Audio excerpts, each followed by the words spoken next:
afternoon. The weather is, well, it's not raining.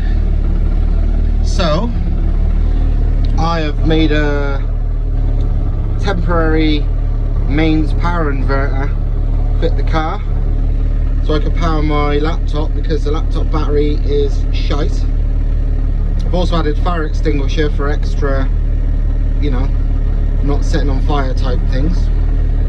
And I'm going to go for a drive and hopefully be able to do some logging so I can check everything and make sure everything's safe, and then finally just start enjoying the car. Just got back from the first little drive. No data logging because roads are too fucking busy. It's a Sunday afternoon, but you know, it's just, you need space for this thing, and just not enough space. Did a few little pulls. You know, I wasn't expecting them, so I didn't bother having the data logging on. I'll have to go out again later. But it's fucking ridiculously fast. It's borderline dodgy, like, you know, even like doing a third gear pull, which is sort of up to the best part of 130 and third now. You know, it feels borderline on the limit of traction, even fucking dead dry, and these big ass tires on it, and it's like fucking, you know, spinning the wheels at 130 odd in the dry ain't much fucking fun. I really should get the traction control working on the Ignitron. It's meant to be pretty easy. I need to work it out. I'd feel a lot safer then for sure, because as much as I like doing fucking skids, I don't like doing skids when I'm not meaning to at fucking 130. Oh, I just realised the window had popped out. See, that wasn't like that before. And people who think like the air filter would suck everything in, it's actually the other way around. Air pressure inside a car is always so much more than outside. It fucking pops out, not in. That's why you see like drag cars, when they got plastic windows, the window busts out completely at high speed sometimes. They don't bust in because the air pressure in the car is always higher than outside. But yeah, anyway. All good, absolutely no leaks. Fucking, obviously I haven't data logged any tests, you know, temps yet, but like the fact the intake pipe's, you know, not even warm, it's cold. The one out the turbo is only very slightly warm, and the one from the intercooler is, you know, genuinely cold. That's a good sign that my shit is actually effective. But yeah, I need to do some data logging. Also need to work out now how to make the windows stay in properly. Fuck, I didn't plan that. It's my bad. It's like because of the gutted door, there's no real mechanism, you know, to hold the window in completely steady like there is on the other side. So I need to modify that now to make it more steady. But yeah, hopefully it stays dry, and I will do a bit more testing in a little bit. But so far, so good. If not a bit fucking brown pantsy, fucking too fast for a little car. Well, fucking typically it started pissing down. Reckon it's gonna rain according to the weather report for another hour, maybe 2. So fuck it. The odds of hanging around and then the ground drying in any sensible amount of time is not enough. So time to give up. I've solved, hopefully at least, the window being sucked outwards problem. I added some blocks to sort of force the window to stay in place. It's less floppy. I would say it's as rigid as the other one now, so you know, there's not much more I can do than that to stop it flopping open. And also I decided, because, well, it's not like the car's very fucking subtle anyway, to get rid of that pretend door card that was hiding the fact that there was pretty much no door, and just paint it black. So now it's just a black door. So, unfortunately, the weather is still complete shite, so I'm definitely done for the day. I'm gonna pack up and go home. The next day.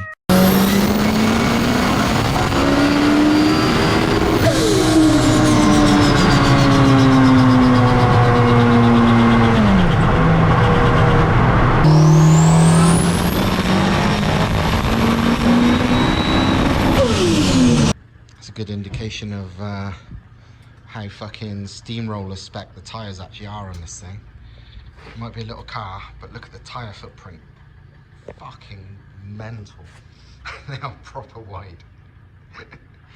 Literally, don't look it, but fucking hell. But yeah, just been for a little rip.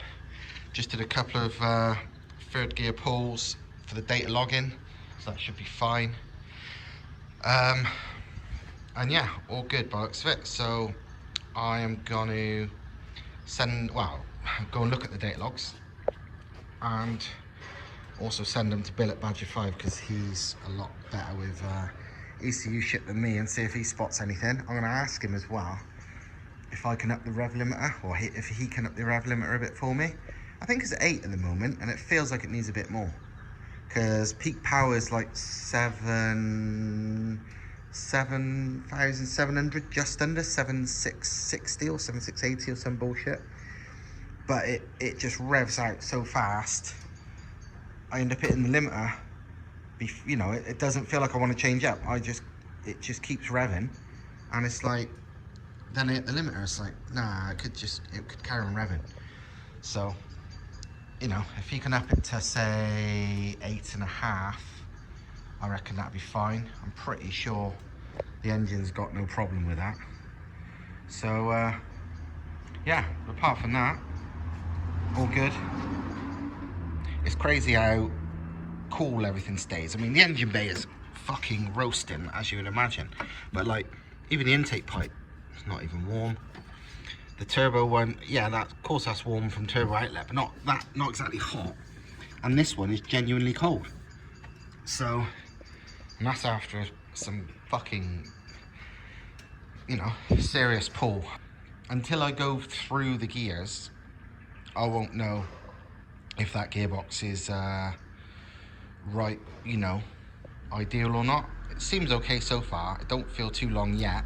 I just need to make sure I don't ever drop out the power band between gears. And looking at the, you know, gear ratio charts I've made, the gap between the gears isn't any different. It's just they are all longer. So it shouldn't be a problem, but I better check. But apart from that, all fucking good. You know that bit in Karate Kid where he catches the fly with chopsticks?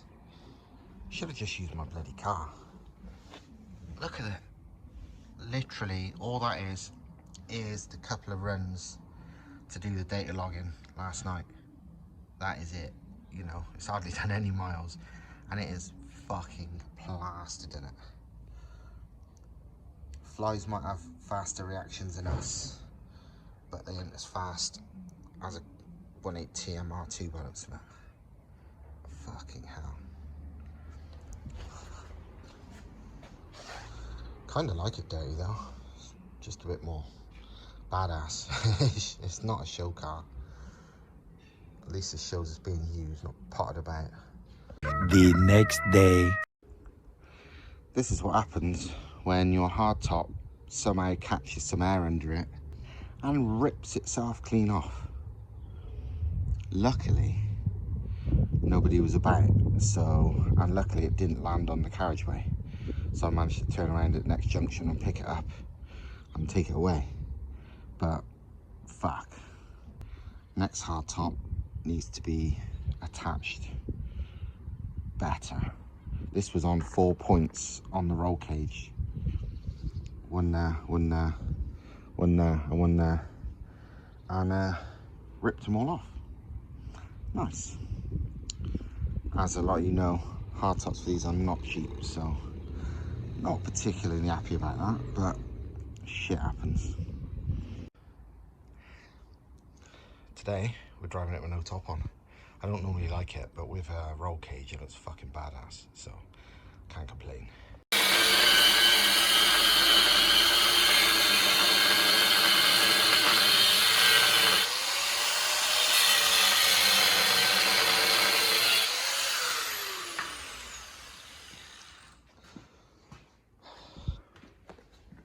We're trying to figure out how a soft top can fit over the cage. It looks like it will, but exactly what we need to do to do it, we'll find out. Brackets off, because it looks like the front of the cage bolts, well it does, bolt to the two front bits. I see side bits which look fun, as in not fun. So Thomas is trying to lose all the mechanism to obviously open and close it nicely, but still retain some rigidity in it. yeah, retain it staying on the car and not blowing off on the motorway. And many hours later, and quite a lot of cutting and hammering and fucking about, my car has got a soft top. It's not a removable soft top, it is literally there forever, but it's not the hard top anymore. It's terrible condition, it fits quite badly, but it's something to keep the rain off me. And to be fair, it also kind of goes with a sleeper vibe of the car, because, you know, it looks way less sporty with a knackered soft top. I mean, it's full of fucking rips and repairs, and I'm gonna have to get some tape on it to clear out some of the leaks and whatever it is gonna have if it rains. But I kind of like it because, yeah, the car looked better with the hard top, but wow, this car's not about looking better, it's about looking slow, you know, slower than it is. It's a shame, well, it's not a shame, but it's a shame it looks so badass from the front, because that sort of gives it away a bit. But hopefully people still think, oh, shitty fucking Mark III MR2, just been chavved up a bit.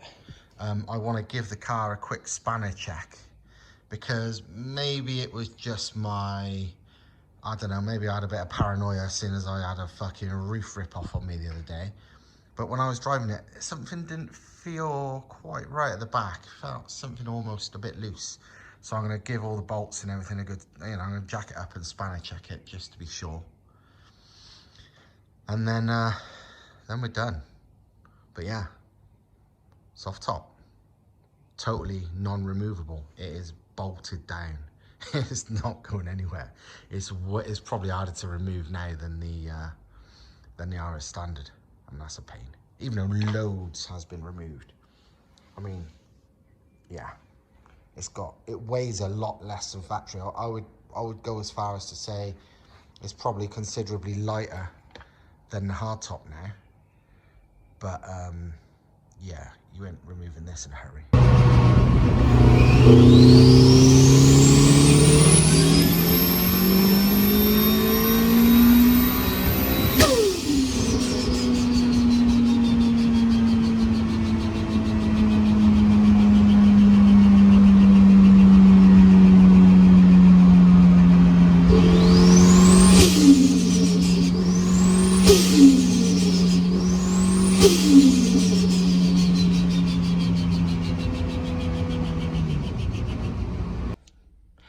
Back in the MR2, been pretty much daily in it lately, but only because I'm trying to do some testing, make sure everything's all right.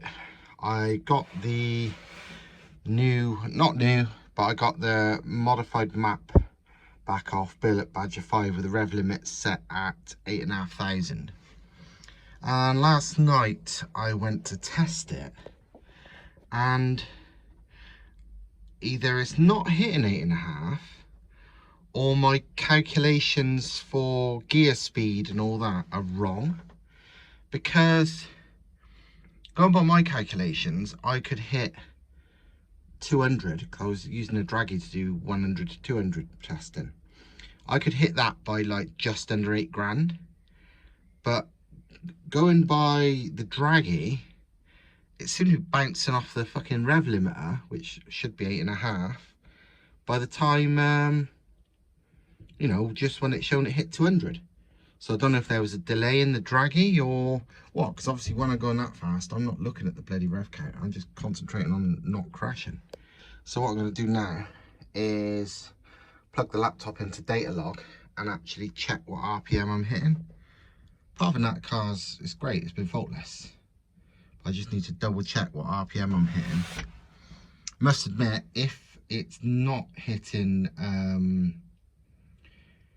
that speed by 8.5, it's gonna fucking screw up my acceleration times, just, you know, compared to the old gearing, purely because they'll be way out now. That's a bit annoying, but we will see.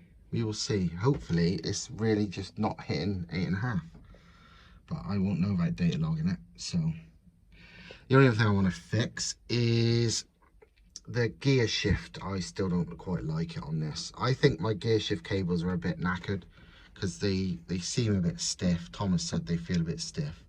I don't want to change them because it's a pain in the ass, but it's not too bad. I just can't be bothered. But this isn't great anyway. We're thinking of shortening the throw on this just to give more side to side movement. There's up and down's fine, but side to side is such a small gap between like first, third, fifth, second, fourth, sixth. It's just a pain. Like, I'm struggling now and again, not always, to go third to second when like engine braking coming to, like, say like a tight corner, like almost like a hairpin bend. I want to come into it fast, change down to second to engine brake so I don't have to use the foot brake too much and power out. And a couple of times now I've gone into the corner, go to change down, can't find fucking second. So I'm basically on the brakes in neutral pretty much for most of that corner while I try and find second. It's like, no, that's killing my fun. So gotta fix that. But it's minor, but I'm gonna fix it. I'm not sticking with that. This car's made to be a fun mobile, so anything that reduces the fun is getting fixed.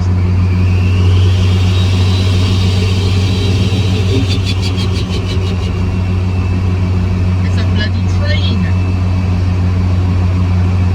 Lady of Legend, it says.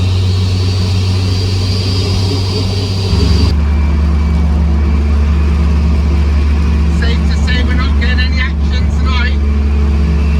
Fucking pissing down. Okay. Well, this is interesting. Up there is 8,661 RPM. So basically, it is revving to over 8 grand. Weirdly, what that also means is this rev counter clearly doesn't show over 8. It just stops at 8, which is weird. But that also means my gearing calculations are very wrong. Like, really wrong. That's a bit annoying.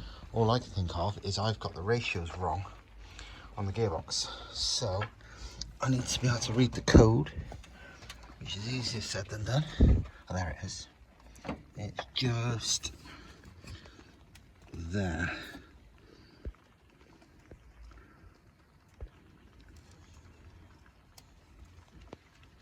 That code. What's it say? DRW? That's gonna have to be the end of this video because it's pissing down, and frankly I've had enough. But hopefully these stupid little issues are ironed out and you'll see it properly in the next episode. Oh, I gotta show the anti-lag as well, haven't I? See you later.